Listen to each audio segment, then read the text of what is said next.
Jio Hotstar OTTಗೆ ಖರೀದಿ ಮಾಡುವ ಮೂಲಕ ಈಗ ಜಿಯೋ ಹಾಟ್‌ಸ್ಟಾರ್ ಆಗಿದೆ. ಈ ಬಾರಿ IPL ಜಿಯೋ ಹಾಟ್‌ಸ್ಟಾರ್ನಲ್ಲಿ ಬರಲಿದೆ. ಕಳೆದ IPL ಸೀಸನ್ನ ತನ್ನ ಜಿಯೋ ಸಿನಿಮಾ OTT ಮೂಲಕ ಫ್ರೀಯಾಗಿ ನೋಡೋಕೆ ಕೊಟ್ಟಿದ್ದ ರಿಲಯನ್ಸ್ ಕಂಪನಿ ಈಗ ಹಾಟ್‌ಸ್ಟಾರ್ನ ಖರೀದಿ ಮಾಡಿದ್ಯಾಕೆ? 23,000 ಕೋಟಿ ಕೊಟ್ಟು IPL ಡಿಜಿಟಲ್ ರೈಟ್ಸ್ ಖರೀದಿ ಮಾಡಿ ಜಿಯೋ ಸಿನಿಮಾದಲ್ಲಿ ಫ್ರೀಯಾಗಿ ನೋಡೋಕೆ ಕೊಟ್ಟ ರಿಲಯನ್ಸ್ಗೆ ಇದರಿಂದ ಆಗೋ ಲಾಭ ಜಿಯೋ ಸಿನಿಮಾ ಫ್ರೀಯಾಗಿ ನೋಡೋಕೆ ಕೊಡೋರ ಹಿಂದಿತ್ತು ಅಂಬಾನಿಯ ಸಖತ್ ಪ್ಲಾನ್. ಈಗ ಜಿಯೋ ಜೊತೆಗೆ ದೇಶದ ನಂಬರ್ 1 OTT ಹಾಟ್‌ಸ್ಟಾರ್ ಖರೀದಿಯ ಹಿಂದೆಯೂ ಇದೆ ಮೆಗಾ ಪ್ಲಾನ್.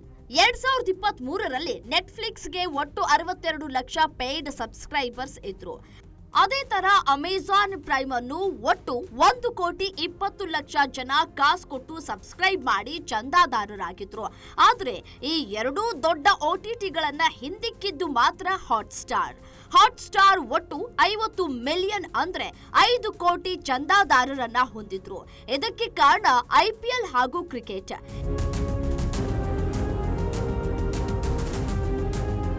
ಎಂಟರ್ಟೈನ್ಮೆಂಟ್ಗಿಂತ ಕ್ರಿಕೆಟ್ಗೆ ಇಂಡಿಯಾದಲ್ಲಿ ಫ್ಯಾನ್ಸ್ ಜಾಸ್ತಿ.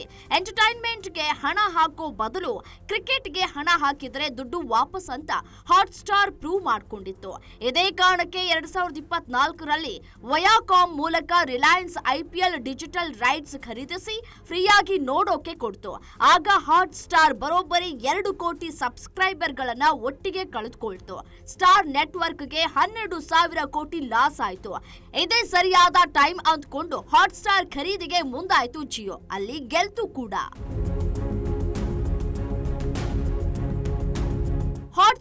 ಜಿಯೋ ಹಾಟ್‌ಸ್ಟಾರ್ ಖರೀದಿ ಮಾಡೋ ಮೂಲಕ ತನ್ನ ಜಿಯೋ ಸಿನಿಮಾದಲ್ಲಿದ್ದ ಸುಮಾರು 1 ಕೋಟಿ ಸಬ್ಸ್ಕ್ರೈಬರ್ಸ್ ಜೊತೆಗೆ ಹಾಟ್‌ಸ್ಟಾರ್ನ ಸಬ್ಸ್ಕ್ರೈಬರ್ಸ್ನು ಒಂದೇ ವೇದಿಕೆಗೆ ತಂದಿದ್ದಾರೆ.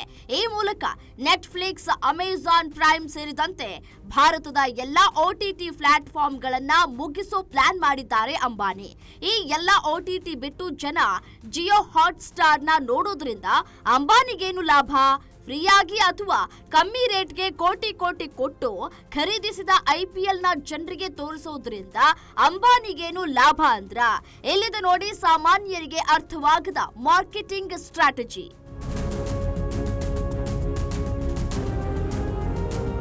OTTಗಳಿಗೆ ಆದಾಯ ಎಲ್ಲಿಂದ ಬರುತ್ತೆ? ಜನ ದುಡ್ಡು ಕೊಟ್ಟು ಸಬ್ಸ್ಕ್ರಿಪ್ಷನ್ ನಿಂದ ಅಥವಾ ಅಡ್ವರ್ಟೈಸ್ಮೆಂಟ್ ನಿಂದ ಕಮ್ಮಿ ರೇಟ್ಗೆ ಕ್ರಿಕೆಟ್ ಮತ್ತು ಸಿನಿಮಾಗಳನ್ನ ಜನರಿಗೆ ನೀಡೋದ್ರಿಂದ ಜಿಯೋ ಹಾಟ್‌ಸ್ಟಾರ್ಗೆ ಸಬ್ಸ್ಕ್ರಿಪ್ಷನ್ ಹೆಚ್ಚಾಗುತ್ತೆ. ಇಲ್ಲಿ ಮ್ಯಾಚ್ ಅಥವಾ ಸಿನಿಮಾ ನೋಡೋಕೆ ಬರೋರಿಗೆ ತಮ್ಮದೇ ಬ್ರ್ಯಾಂಡ್ಗಳ ಜಾಹೀರಾತುಗಳನ್ನ ಪುಕ್ಸಟ್ಟೆ ಪ್ರಮೋಟ್ ಮಾಡೋದ್ರಿಂದ ತಮ್ಮ ಇತರೆ ಉದ್ಯಮಗಳಿಗೂ ಲಾಭವಾಗುತ್ತೆ.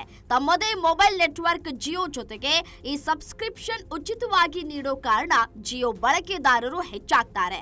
ಜನ OTT ನೋಡಲು ಇಂಟರ್ನೆಟ್ ಬಳಸ್ತಾರೆ. ಸದ್ಯ ಇಡೀ ದೇಶಕ್ಕೆ ಮೊಬೈಲ್ ಡೇಟಾ ಮಾರಾಟ ಮಾಡ್ತಾ ಇರೋ ಏಕೈಕ ಸಂಸ್ಥೆ ರಿಲಯನ್ಸ್ಗೆ ಇದರಿಂದಲೂ ಲಾಭವಾಗುತ್ತೆ.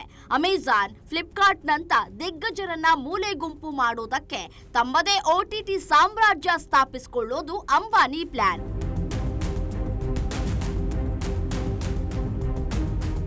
ಅಂಬಾನಿ OTT ಖರೀದಿ ಮಾಡ್ತಾರೆ, ತಮ್ಮ ಕಂಪನಿಯ ಎಲ್ಲಾ ಪ್ರಾಡಕ್ಟ್ಗಳನ್ನ ಮಾರ್ತಾರೆ, ಈಗಿರೋ ಖಜಾನೆಯನ್ನ ತುಂಬಿಕೊಳ್ತಾನೆ ಹೋಗ್ತಾರೆ. ಎಲ್ಲವೂ ಸರಿ, ಇದರಿಂದ ಜನಕ್ಕೆ ಆಗೋ ಲಾಸ್ ಏನು? ಅದಕ್ಕೆ ಉತ್ತರ ಜನ ರಿಲಯನ್ಸ್ ಹೆಣಿತಾ ಇರೋ ಜಿಯೋ ಎಕೋ ಸಿಸ್ಟಮ್ ಅನ್ನೋ ಬಲೆಗೆ ಬೀಳ್ತಾ ಇದ್ದಾರೆ. ಎಲ್ಲರಿಗಿಂತ ಕಮ್ಮಿ ರೇಟಿಗೆ ನೀಡ್ತಾ ಇರೋ ಎಂಟರ್ಟೈನ್ಮೆಂಟ್, ದಿನಸಿ, ಗ್ಯಾಡ್ಜೆಟ್ ಸೇರಿದಂತೆ ಎಲ್ಲಾ ಅಗತ್ಯತೆಗಳಿಗೆ ಜಿಯೋ ನೀಡೋದ್ರಿಂದ ಉಳಿದೆಲ್ಲ ಕಂಪನಿಗಳು ನಾಶವಾಗುತ್ತೆ. ಕೊನೆಗೆ ಜನ ಜಿಯೋವನ್ನೇ ಎಂಟರ್ಟೈನ್ಮೆಂಟ್ ಸೇರಿದಂತೆ ಎಲ್ಲವಕ್ಕೂ ಡಿಪೆಂಡ್ ಆಗ್ಬೇಕಾಗತ್ತೆ. ಆಗ ಜಿಯೋ ತನ್ನಿಷ್ಟಕ್ಕೆ ತಕ್ಕಂತೆ ಅದರ ಬೆಲೆಗಳನ್ನ ಏರಿಸ್ತಾ ಹೋಗುತ್ತೆ.